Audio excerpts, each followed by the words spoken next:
Olá, o grupo de senadores designado a criar um anteprojeto de reforma política tem discutido o assunto por partes. Essa comissão especial já tomou algumas decisões. Entre elas, propor a mudança na forma como são eleitos suplentes para o Senado, o fim da reeleição e das coligações em eleições proporcionais. Para falar sobre o assunto, a gente recebe aqui no programa Argumento o senador Francisco Dornelles, que preside essa comissão especial. Senador, muito obrigada por conversar com a gente. Começo perguntando como os senhores definiram esses primeiros pontos, a princípio, pelo menos entre os parlamentares da comissão, consensuais.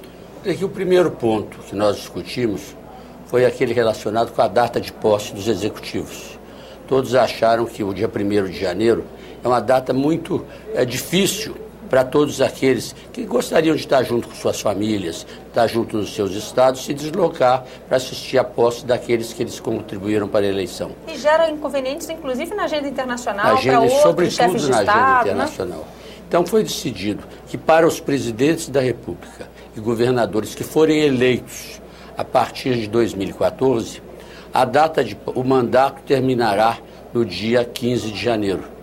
Então, ele começará no dia 1º, ainda o dia 14, e o mandato terminará no dia 15 de janeiro, e a partir daí, o mandato presidencial será de 15 de janeiro a 15 de janeiro, de 4 ou 5 anos depois. Esse ponto parece ser mais consensuado, né, senador? Consenso mais absoluto. Simples. O outro ponto que nós discutimos é o problema da suplência de senador. O Estado não pode ficar sem senador. Então, o suplente do senador é fundamental para que o Estado seja representado no Senado. É uma espécie de vice, a exemplo do que acontece com os governadores. É uma espécie de um vice-governador, de um vice-presidente, é mesmo de um suplente de deputado. Mas acontece que muitas vezes uma pessoa era eleita senador, 2 anos depois deixava o mandato para ser eleito, por exemplo, prefeito, e o seu suplente que não foi eleito, ficar 6 anos como senador. Então, se por um lado o Estado não pode ficar sem um senador, quando ele se afasta temporariamente, não tem sentido você dar 6 anos para um senador que não foi eleito. Então, até porque a sociedade vem fazendo muitas críticas à figura do suplente no Senado e à participação que ele vem tendo nos últimos anos. Aí se tomou a seguinte sucessão.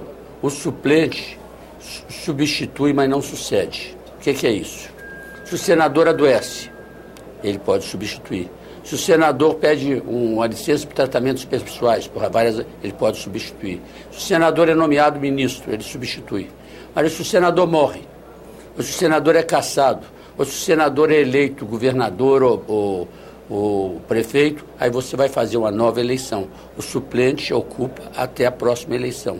E essa próxima eleição pode acontecer antes do que seria a previsão de uma eleição Exatamente. Por exemplo, nacional? vamos admitir que um senador que foi eleito agora em 2010, ele assumiu agora no início de 2011, não é isso? Uhum. Vamos admitir que em 2013 ele seja eleito prefeito. Aí o suplente substitui ele até a próxima eleição, que será em 2014, 2015. Ou seja, terá no máximo 2 anos de mandato. No máximo 2 anos de mandato. Há países que proíbem a candidatura de um parlamentar que está no Senado, por exemplo. Não, existem países em que o parlamentar, o deputado e senador não pode ocupar um cargo no executivo. Por exemplo, os Estados Unidos. Se um senador ou um deputado quiser ser secretário de Estado, ele tem que renunciar. Mas essa não é a tradição brasileira. Os deputados e senadores ocupam ministérios e o Estado não pode ficar sem ter um senador. Então se admitiu a figura do suplente que substitui, mas não sucede. O senhor acredita que esse consenso encontrado entre os parlamentares na comissão vai se repetir quando o assunto for discutido no Senado como um todo, senador? São temas polêmicos. Esse ponto eu acho que sim. O problema do aspecto da data do suplente do senador, que também foi vedado que o suplente seja parente até 2º grau, para evitar situações em que o senador bota o filho, a esposa, o irmão. Então, isso são pontos pacíficos. Agora, quando nós chegamos, por exemplo, ao voto facultativo, já não foi tão passivo assim.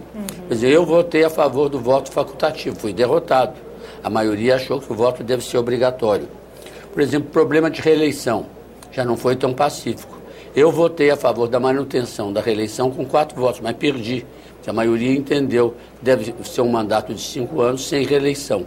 E agora nós vamos entrar num sistema eleitoral, que é se você vai manter o sistema proporcional, o distrito, o distritão, a lista fechada, que é assunto extremamente polêmico. Por exemplo, na última reunião, você teve 5 votos que defendiam o sistema proporcional da lista fechada.